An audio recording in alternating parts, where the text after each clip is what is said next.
Do you ever wonder how much a Walmart Spark driver can actually make? Is driving for Walmart Spark actually worth it?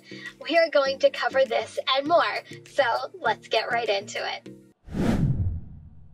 Welcome back. It is Kim from Kim's Side Money Plans here for the RideShare Guy. Walmart Spark is a growing app that some drivers are on the wait list to get in, mostly because everyone is talking about the pay. But what is the reality on how much you can truly make? Make sure to stick around because towards the end, I will tell you tips to achieve a higher dollar per hour. Before we begin, a lot of earnings on Spark are dependent on your market and how many Walmarts, Sam's Clubs, and other retailers and drivers are in your area, and results may vary. Biggest key to judging earnings is going to be dollar per hour with Spark, because many of their orders take about an hour, sometimes more to complete, and orders are often given on the 20th of the hour as well. So on an average, an order can pay anywhere from $13 to $30 per delivery.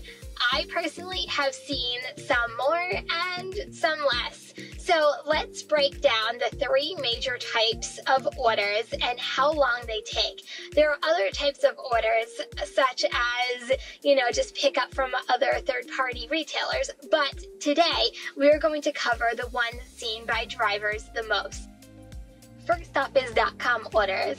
They have no customer tips on them. The offer screen is complete base pay. These orders have anywhere from 8 to 17 stops and can take you on the low side 1 hour and on the high side up to 3 hours. When deciding these orders, most look like this. And you need to figure out if the time, miles, and pay are worth the $30 to $70 that they're actually going to offer you.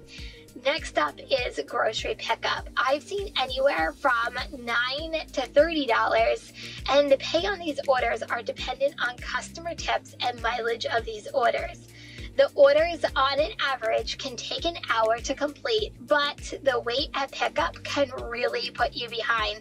And what I've learned is time is money. Don't be afraid of canceling even if it's a great order. Once it goes over an hour, you are ultimately losing out and have to make decisions if the dollar per hour amount is worth the time. And then lastly is shop and delivers. Depend on how many items that you're actually shopping for and how long the shop will actually take, and the tip attached to the order.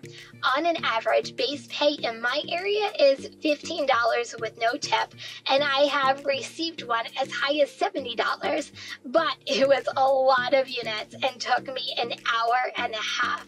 The timing of these orders is dependent on you as the driver and how big the shop is and how quick you are as a shopper.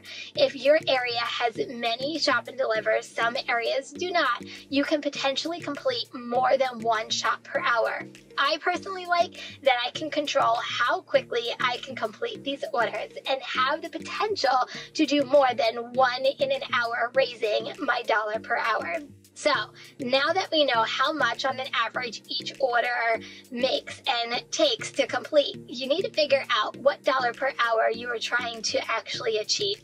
When a round robin comes in, for me, it's the 20th of the hour, I look for orders that are $20 and up because that's what I'm trying to achieve. Obviously, I welcome the higher the better. And so on the low side, on an 8-hour shift, I will achieve $160. But most likely, I will average $200 to $300 per day based on the large orders and incentives. Incentives with Spark can really be a game changer and turn your okay day into a wonderful day. Check them before you start each shift because they can add anywhere from $20 to $100 onto your total. Here's an example of a full week I did on Spark. And as you can see, most days I took advantage of an incentive which added on a total of $178 to my week. So here is some things that will actually slow down your dollar per hour. First up is long wait times at pickup. Too many apartments in your .com orders. Having to return a order to Walmart, yes, that does happen. Long waits at self-checkout because you're online with regular Walmart customers. And taking too long to figure out a substitution that's not approved by a customer. So, how to achieve a higher dollar per hour? First, don't spend too much time on substitutions. Move on. Next, not only take advantage of incentives, but stack them if you can.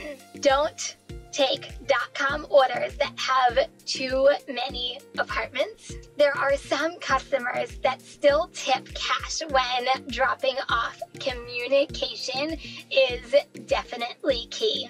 Work the peak times, however, early in the morning is sometimes better. The stores are not backed up and usually there are no wait times.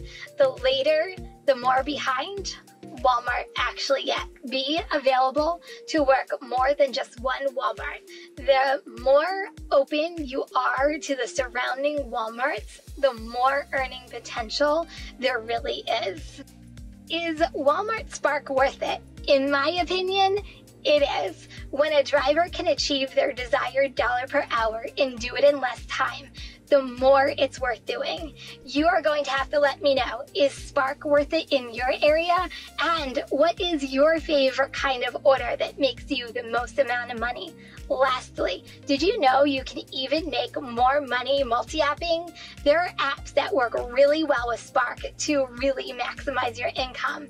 This will be covered in the next video, so make sure that you are subscribed to this channel and make sure the bell is turned on so you know when the next video comes out. And if you want more information and are new to Spark, be sure to check out this video. Bye everyone.